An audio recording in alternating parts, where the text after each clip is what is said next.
I give up. The fish just eat my bait without getting hooked. Fishing is boring if you don't catch anything. But in order to catch the fish, you have to keep trying. Don't give up so easily.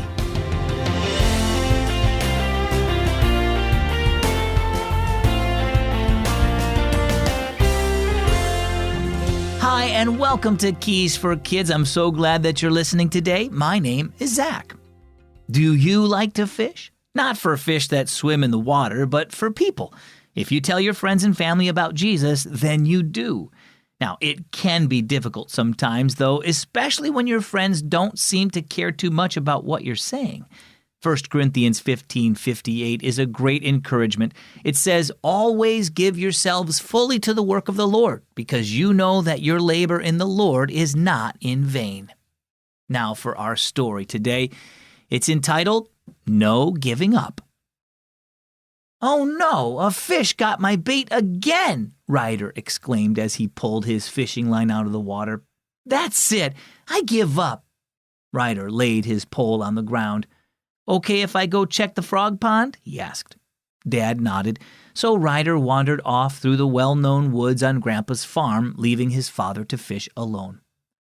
When Ryder returned a half hour later, Dad grinned at him. "Look, Ryder, I believe I've hooked something." Dad tugged on his line and brought a flapping, struggling fish to shore.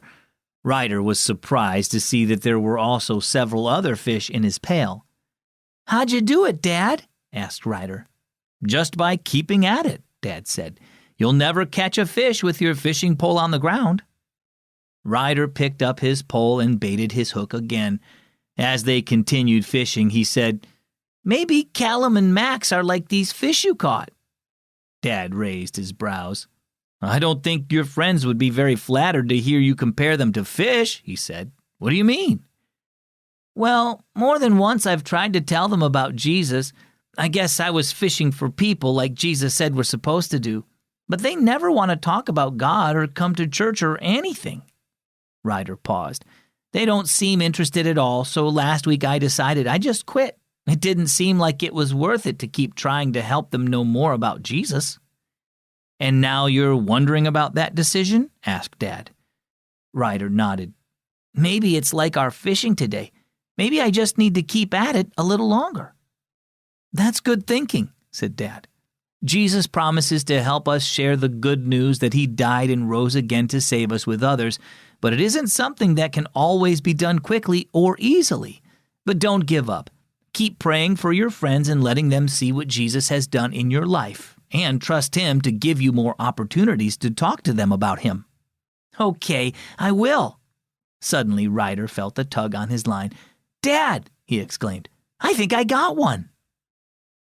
Well, how about you? Have you tried to get somebody interested in spiritual things and have gotten discouraged? Have you stopped trying to talk to someone about Jesus or inviting them to church thinking it's just no use? Don't give up. It's God's job to open people's hearts to the message of the gospel, but he can use you to point them in the right direction. Keep doing what you can to point them toward Jesus and trust him with the rest. Our key verse is 1 Corinthians 15:58. Always give yourselves fully to the work of the Lord, because you know that your labor in the Lord is not in vain.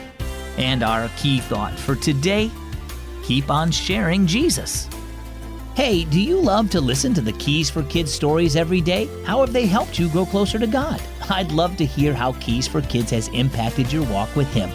Maybe you heard a story that helped encourage you through a tough time, or one of the devotionals taught you something new about God and you shared it with a friend. Ask your parents' permission and send me a voice message. Go to keysforkids.net and tap Open Mic in the menu and tell me your story. That's keysforkids.net and tap Open Mic. I'm Zach with Keys for Kids.